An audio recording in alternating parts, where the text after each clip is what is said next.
We'll get started. I want to thank my colleagues for coming, and want to introduce to you Robbi Force and Stuart Force, the mother and father of Taylor Force. Before we get started, I want to express my condolences to the Israeli people and the friends and family of Shimon Peres, who was a legendary figure in the formation and creation of the State of Israel. 3 weeks ago, during the Labor Day holiday, I had a chance to have dinner with him. He was talking about stabilizing the Mideast through education and technology. He had the mind and spirit of a young person. He lived an incredible life. He stood for peace when peace was not popular. He stood for the morality of treating everybody with dignity at a time when people were very much invested in hate. He will be missed. He was my friend. And I think all of us could learn from him, and the best way to honor him is to pursue peace. We're here today to talk about a situation that has to change. And to pursue peace, you have to reject killing. Taylor Force was a West Point graduate who served a tour in Iraq and Afghanistan. He was in an MBA program at Vanderbilt University. He was everything a parent could hope to have in a son, everything that a sister could hope to have in a brother, everything America could hope to have in one of their young people. A man who served our country in combat, who was dedicating his life to building up society rather than tearing it down. He, along with some other colleagues from the MBA program, were visiting Jaffa, Israel, as part of their internship. Walking after dinner, he was stabbed to death. He died in the ambulance on the way to the hospital. Why? Because the young man who killed him was full of hate and struck out at Taylor Force, who was full of love. We're here today to push back. My colleagues, Senator Coates and Senator Blunt, represent a wing of the Republican Party that believes in engaging, that we're not isolationist. I'll speak for myself. I hope and pray one day that there will be a two-state solution where the Palestinian people can live in dignity alongside our friends in Israel who can live in peace and security. We're a long way from that day coming. Senator Coates started this process that we're engaged in today. I want the American people to know that this bill is not a result of animosity toward the Palestinian people. It is pushback against state-sponsored terrorism. If you're seeking a two-state solution, then one state cannot be a sponsor of terrorism. Here's what the law allows and requires in Palestine, the Palestinian Authority. They have laws that will provide a free education to anyone imprisoned for an act of violence inside of Israel and to their children. They will get paid as long as they're in jail. And the longer they're in jail, the worse the crime, the more they get paid. They're exempt from fees and tuition for government schooling, and they have free health care if they serve 5 years as a man, 3 years as a woman. These are laws on the books that reward young Palestinian men and women to commit acts of terrorism, and they have a schedule that I find incredibly offensive. If you're in jail for 5 to 6 years, you come out with a civilian rank of department head or lieutenant in the security forces. You get to choose. If you're in jail 25 to 30 years, you become a deputy minister or a major general in their security forces. This is a law, and we provide money to the Palestinian Authority trying to build up the Palestinian people. If you die as a martyr, then your family gets a lifetime payment from the government. The man who killed Taylor Force was received in Palestine as a hero. His family will get paid. The man who helped smuggle him in so he could do the attack is facing justice inside of Israel. We're going to see what the Palestinian government does in terms of rewarding his family. We're here to let the Force family know that their son did not die in vain. So Senator Coates introduced an amendment that would phase out economic assistance to the Palestinians unless they changed their laws. This legislation would stop economic assistance to the Palestinian Authority until they change their laws. Senator Blunt has been one of the most ferocious advocates for the state of Israel, but he's done so without animosity in his heart. All of us have been to Israel. I have been to Ramallah. I've met with the Palestinians numerous times. Enough is enough. Things have to change for them to actually change. It is without animosity that I introduce this legislation, but it is with a firm resolve to bring about change. These people live in South Carolina. They wrote me a letter that made me cry. I've enlisted my colleagues, and I'll make a prediction, that Taylor will not have died in vain, that Democrats and Republicans are going to put pressure on the Palestinian Authority not to abandon their hopes and dreams of a two-state solution, but to abandon state sponsorship of terrorism.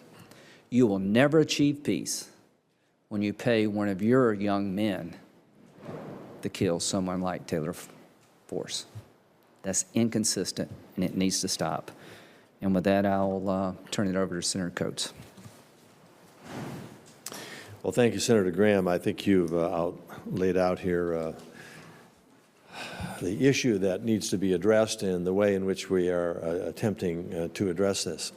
When I served on the Appropriations Committee earlier in this cycle, I was author of legislation that Lindsey picked up as chairman of the committee and the vice chair of the committee, and it is into law. But what we have learned, and thanks to a dear friend who has been extraordinarily persistent in helping us work through this and getting the details and the verification and certification of what's happening, Sandra Gerber, has been relentless in terms of his efforts to help us get to this particular point. The example that was laid out of Taylor Force and the tragic loss of the son of the people who've been introduced here has spurred us on to even put more effort into this situation and to deal with it.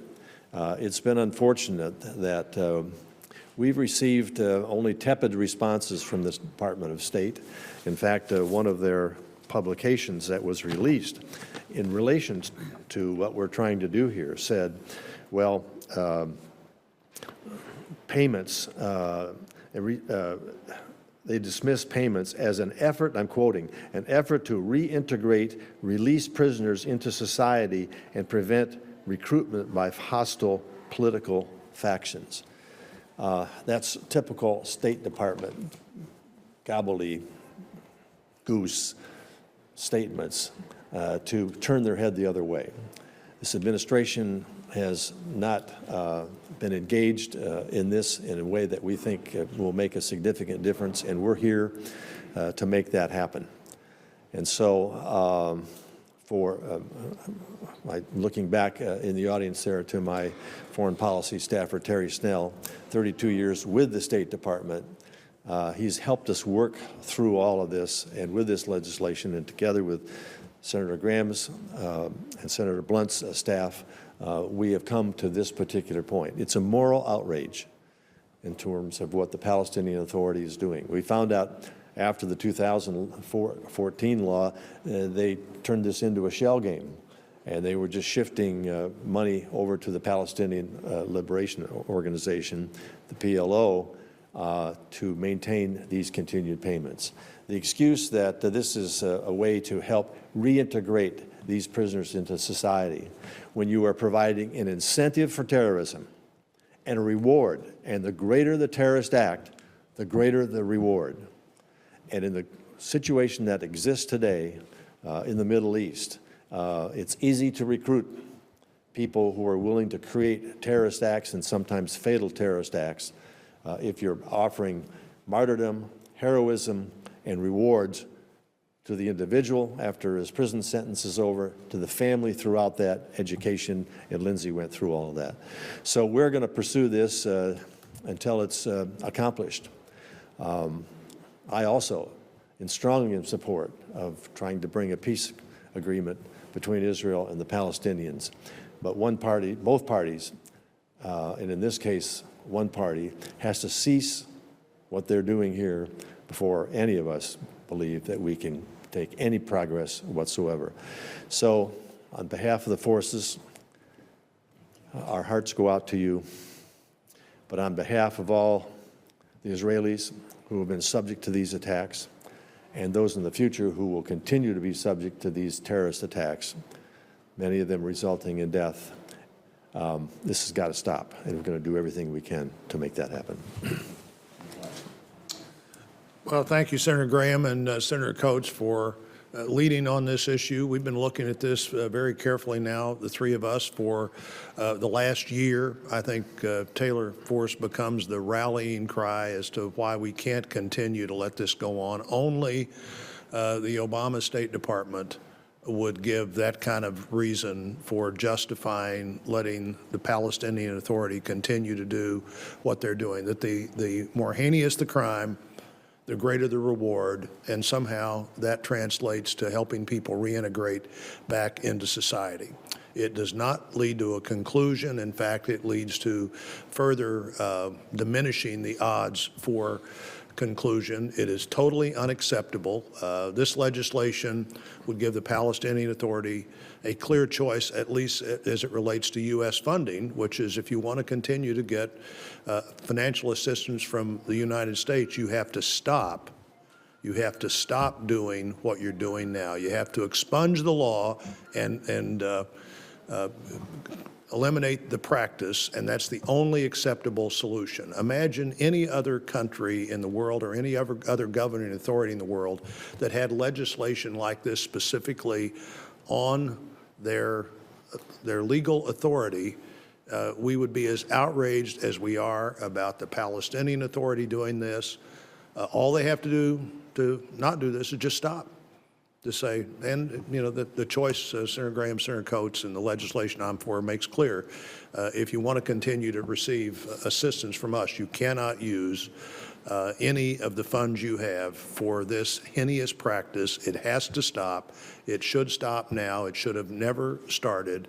It dramatically minimizes the chance that you're going to find a solution when we fund one side who is saying that we ought to reward people who do things that clearly will not allow a peaceful solution in a part of the world that desperately needs a peaceful solution. Now, Mr. Force, thank you. This has been quite a journey. First of all, I'd like to thank the senators for introducing this legislation, particularly Senator Graham. There's a sheet with the information on Taylor and his background, Eagle Scout, Honor Society. We were privileged to have him in our family. When he went on his deployments, I retired a little bit early so that we would be at home like other military families when somebody was overseas, that you go, I don't want to get a phone call I'm not expecting. I don't want to see somebody pull up in a black car, three gentlemen walk out in uniform and knock on the door. We made it through the 5 years. Thought we were home free, and Taylor got out, finished his commitment, went to Europe, met people, got into Owen, enjoyed it, was learning a lot. He said, Dad, spring break, they have an entrepreneurship-focused trip to Israel. And I said, Taylor, is it dangerous? And he goes, no, Dad, it's not. They go every year, and I've talked to friends that have been there. And he said, they all said, no, it's safe, it's fun, the people are great, you learn a lot, historic. And I said, okay, Taylor, just be careful. We got that phone call that we were dreading when he was on active duty. We got that phone call and went through that process. And as time passed, we got information on, as the senators were describing, about the payments. And Robbi and I were both terribly upset that a person like Taylor, had they met in different circumstances, they may have been acquaintances, at least been able to talk. To not value life now, living, and to look forward to something after you're dead or to commit a crime, it's incomprehensible to us. So when we had the opportunity to appear with the senators and voice our support to address this problem, we decided this is what we wanted to do with our golden years. And I appreciate you being here, and I appreciate all the support we've gotten from friends, classmates, and strangers. It's been the reason we've been able to get through this. But I thank you, and once again, thank you very much. Thank you, sir. Thank you very much. Thank you. Any questions briefly? Yeah. Senator, do you have any idea how much of the aid the U.S. provides goes towards these payments? Does it matter? Well, we know that they, in the martyr category, they are paying 35,000 families, $170 million. On the prisoner side, it's like the whole package is north of $300 million. That's correct. Yeah, so well north of $300 million in a fairly small economy. So they've set aside well over $300 million to pay people to commit acts of terrorism rather than investing in their education, investing in roads and bridges and providing better jobs and providing hope. They're investing in the death of young Palestinians rather than their life. You know, one man's terrorist is another man's freedom fighter. I've heard that a lot. You're not fighting for freedom by killing Taylor Force. That's just terrorism. This young man is the solution to the world's problems. And to be indiscriminate, to welcome the killer back as a hero of the cause means I can't support your cause. If your cause is living beside Israel with dignity and having a say over your own future and being an independent state, peaceful in nature, I support their cause. But if your cause is to pay people to kill folks like Taylor Force, then I don't support that. And that's what this legislation's about. Have you discussed this with Secretary Kerry? I have discussed it with Secretary Kerry. Nobody wants to talk about it. If it weren't for Dan Coates and Roy Blunt, we wouldn't be talking about it. Dan brought it up before anybody else. Roy's been working with me for over a year. The State Department's response about this program is silly. It is ignoring the elephant in the room. And the only way things are going to change is for us to push the issue. And having the Force family up here to talk about what happened to their son, a lot of people can relate to your pain. We're making foreign policy real. This is only going to change when we push. The narrative has been stopping the aid from going forward is going to destabilize the Palestinian Authority and cause concerns about the two-state solution, negotiations, and potentially bring about changes within the leadership of the Palestinian Authority. To equate that with the murderous acts and terrorist acts that are taking innocent lives and being rewarded and incentivized to do that is a moral outrage. To think that it's going to make the Middle East less stable. We all know it's unstable to start with, but if we are asking U.S. taxpayers to send their hard-earned dollars as foreign aid to an organization or a state that is using their money for this purpose, is just simply something that rises well above any kind of potential instability that might occur should we stop this aid. One last question. Okay, two questions. Two questions for you, sir. One is, in the past, we've had legislation that carves out a certain amount of money. They spend so much on this. So No. but if this is an entire, This suspends all economic stability funding. This is their economic aid will stop. This is different. This is not subtracting from the pot the amount of money they pay people to kill. This is going to say, we're not going to invest in your country anymore. I mean, in your authority. We're not going to invest into a group of people who have laws like this. It's just not a good investment. The return on investment is pretty poor. if I can follow up, I think, if I'm wrong, please correct me, but since 2014, we've been paying directly the creditors, right? Mostly Israeli companies, the electric company, instead of the PA. So we're not giving the creditors any more money. Is that what this is? No, there's some economic stability funding. There's three pots of money. We help their security forces who have actually performed fairly well and worked with Israel. I think Bibi explained this pretty well to the UN of what we're trying to do. We're trying to use the money we have, the generosity of the American people, to get a better result. So there are some direct payments. Senator, have the Palestinian officials, has the leadership gotten back to you and said, well, this isn't what we intend, or if you're taking it that way, we'll not do it anymore? What's their reaction? We've given them several years to react. Yes. And their reaction is to welcome home this man's killer as a state hero.